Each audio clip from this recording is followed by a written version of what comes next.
Hello, my name's Joanna and I'm going to be reading another part of my book, Learning from Life. One of a trilogy, as I say every time. Experiences from life, learning from life, and then lessons from life. And we're up to chapter 4 in this.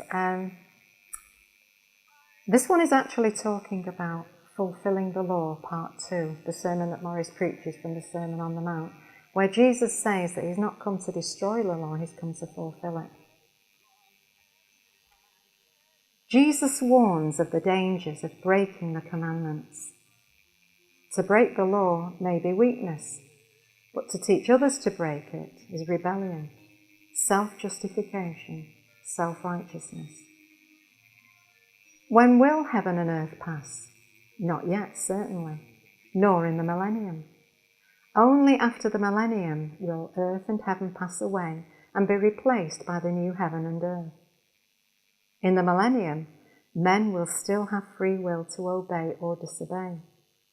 At that time, Jesus will enforce obedience by ruling with a rod of iron, and you can read about that in Revelation 19, verse 15. But when the new heaven and earth come, the final judgment will have taken place and everything will be fixed forever. Nothing can change. That is why the law will be finished. We must do more than merely keep the law. We must exceed, do over and above. It calls for great love, sacrifice, compassion, patience. Jesus says if we can't keep the spirit of the law, the weightier matters, as talked about in Matthew 23, verse 23, then we can't even enter the kingdom of heaven. Pharisees who kept the law outwardly ended up crucifying Christ. Jesus taught by example. Paul was the same. Thou hast fully known my manner and doctrine of life. That's from 2 Timothy 3:10. And he was scathing to those who taught but did not do. In every person's heart there is a throne and a cross. Either we are on the throne and Jesus on the cross, or we are on the cross and Jesus on the throne. That's a very serious sermon that Maurice gives. My little talk is entitled, We Must Learn to Discern. If, like me, you're one of those people who felt the call of God in your life, you too will recognise that the call didn't just appear the day that you got saved. As I look back over my life, I'm constantly amazed at the way God has influenced my thoughts and actions, even from a very early age. I can still remember very clearly Miss Hadfield, a dear old spinster, teaching me and the other 42 children in my large infant class to recite the Lord's Prayer and other familiar scriptures like Psalm 23 before we started our daily lessons. My little heart used to glow when I heard Bible stories, and I could just imagine myself doing exploits like David and Elijah.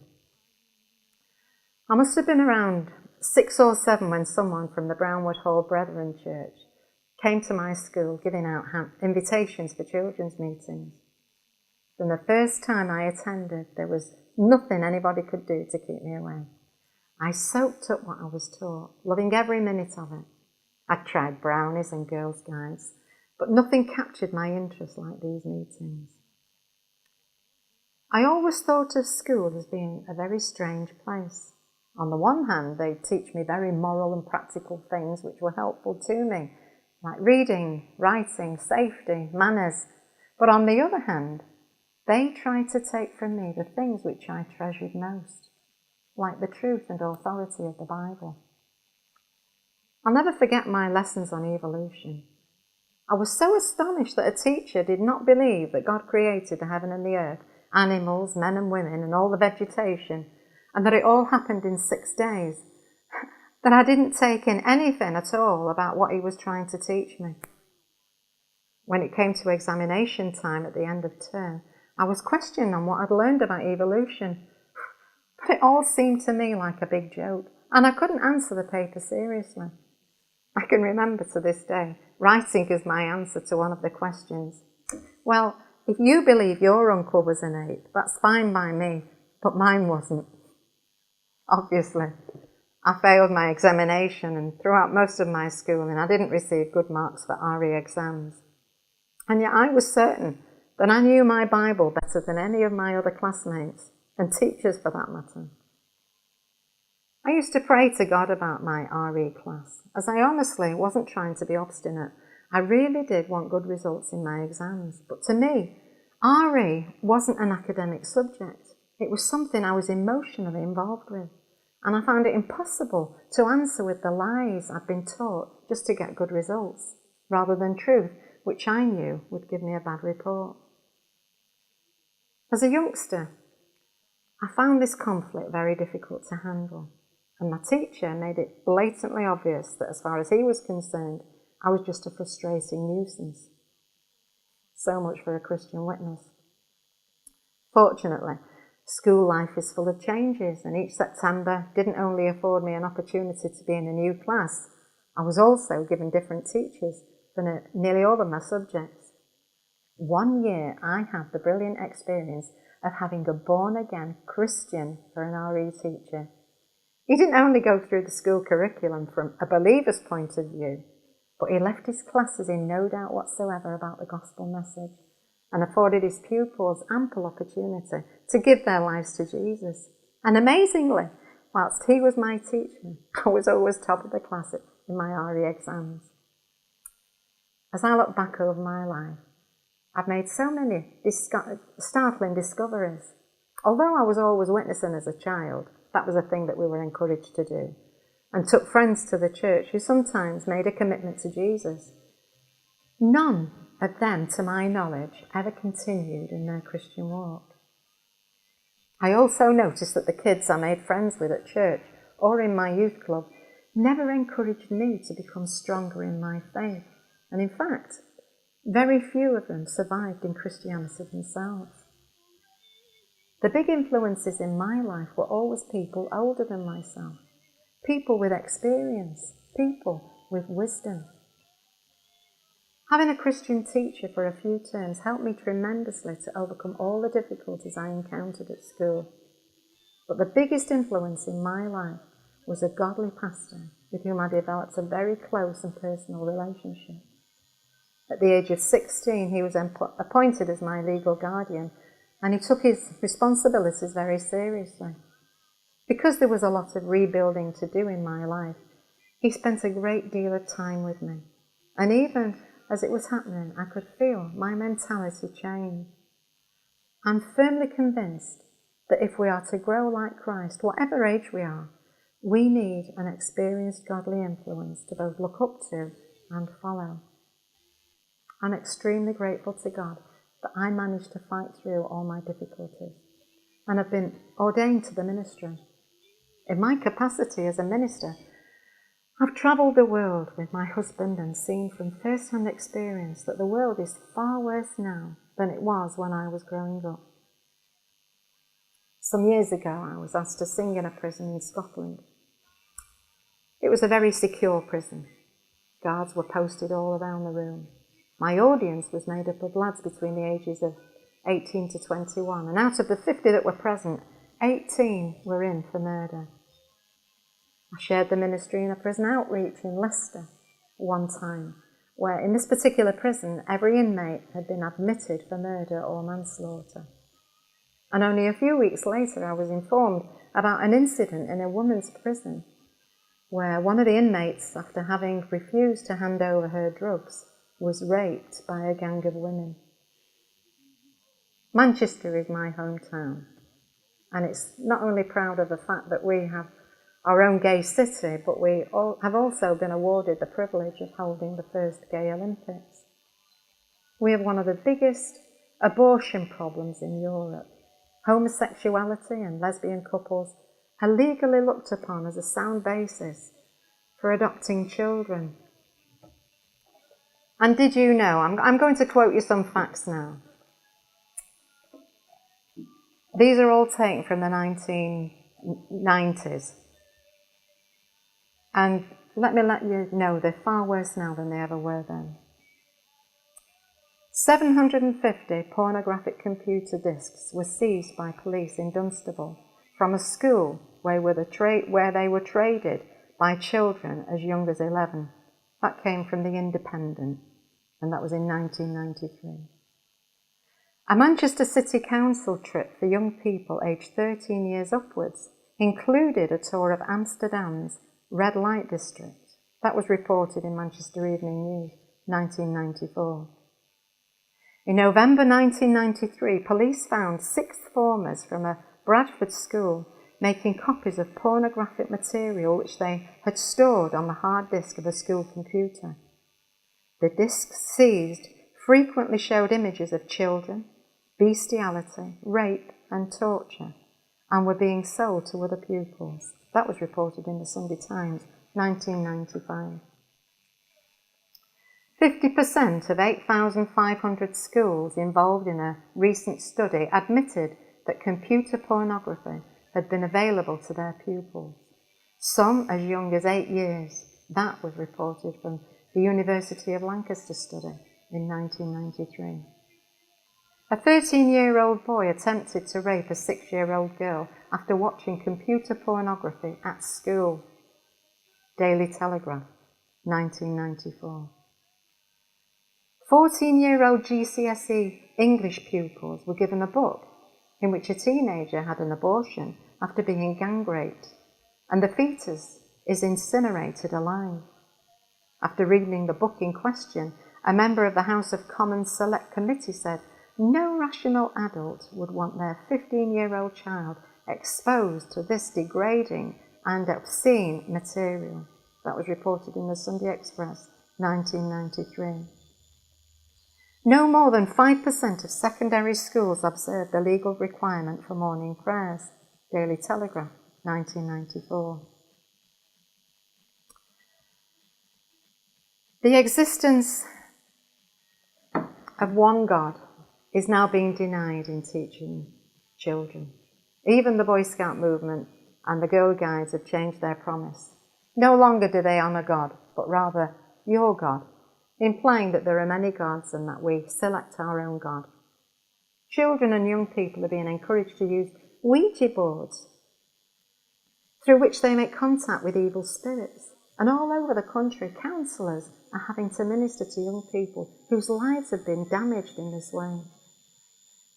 Young people who were taught about Jesus are now being confused with an onslaught of teaching about other religions. Often, they're being encouraged to pray to other gods. Many of them are being supplied with books on witches and the occult, which at first appear to be harmless, but which open the way to real trauma in later life. Bullying in schools has grown so alarmingly that a special organisation has been set up to combat it.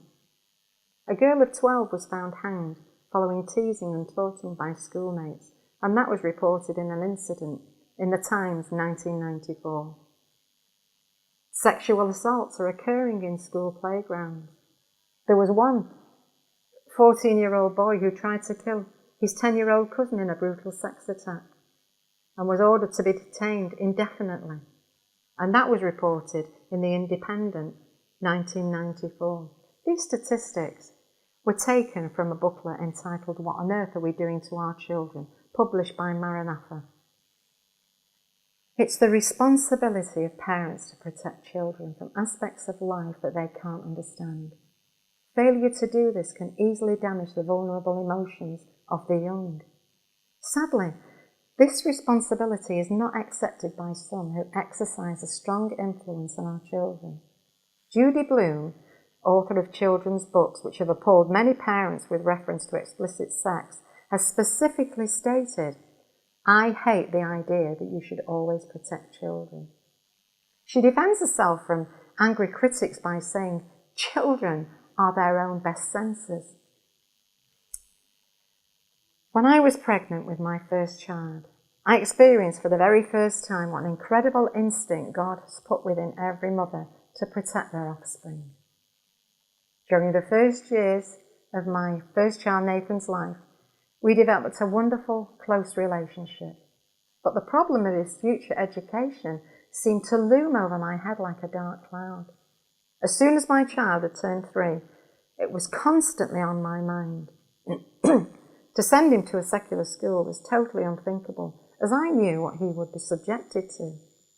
Apart from the drugs and bullying, which is so prevalent in Manchester schools, I knew that his religious education would be a multi-faith, and he would end up totally confused. As far as sex education is concerned, well, after reading my Bible and speaking with friends in the medical field, I'm totally convinced that the gay lifestyle is a perversion of God's order. Under no circumstances was I prepared for my child to be taught that he had a choice of being either a man or a woman, and that he could be heterosexual, homosexual, bisexual, and I was certainly opposed to him being taught by these gay people. The Bible is very clear when it says, "Train up a child in the way he should go, and he will not depart from it." Training is far more time-consuming than mere telling. When my husband, Maurice, trained to be an international gymnast, his trainer would explain the moves and then stick with him until what was initially impossible for him eventually became second nature, and he could even do it without the trainer's supervision. This is the way God expects us to train our children, so that even when we're not there, they can do what they have been trained to do. To homeschool my child would require much discipline on my part, and I didn't feel adequate. But as time went on, I became more and more aware of Christian education. And although I knew that this would cost money, I felt that I had no alternative. I had peace in my spirit that Nathan was being educated by Christian teachers, people who knew Jesus Christ as their own personal Saviour and viewed teaching children as a task pleasing to God. My heart swelled with gratitude to God for leading me to this school whenever I saw the scripture texts on the walls and listened to the children reciting their learning passages. It was wonderful to realise that every subject related to God, but it was only when I endeavoured to promote Christian education myself that I began to understand what it was all about. Because Christian schools are not financed by the government, they're self-supporting, and therefore they're much smaller than the secular schools. Yet because the classes are so small, the children are in actual fact receiving an almost personal education, and statistics show that they are on average 3 years ahead of other children their own age who attend secular schools. The children are disciplined and orderly and even able to work without supervision. When my children were attending this particular school, a government inspector saw for himself and couldn't contain his astonishment. But above all, the aim for the children is not to pursue their own career, but to prepare them to be useful and available for God. As Christians, I'm sure that that's what we all want for our children. If you want to make sacrifices for your children, and most parents do, then don't waste your efforts on earthly carnal things. Let your sacrifice have eternal value. Who knows? You may have given birth to a John Wesley, a David Wilkerson, or a Richard Wurmbrand, and surely these children are worth investing in. Hand your children to the world and they'll become worldly, because the world can only teach worldly values. Make the sacrifice to bring them up in a godly way, and you will surely reap what you sow. A bit of food for thought, hopefully. God bless you.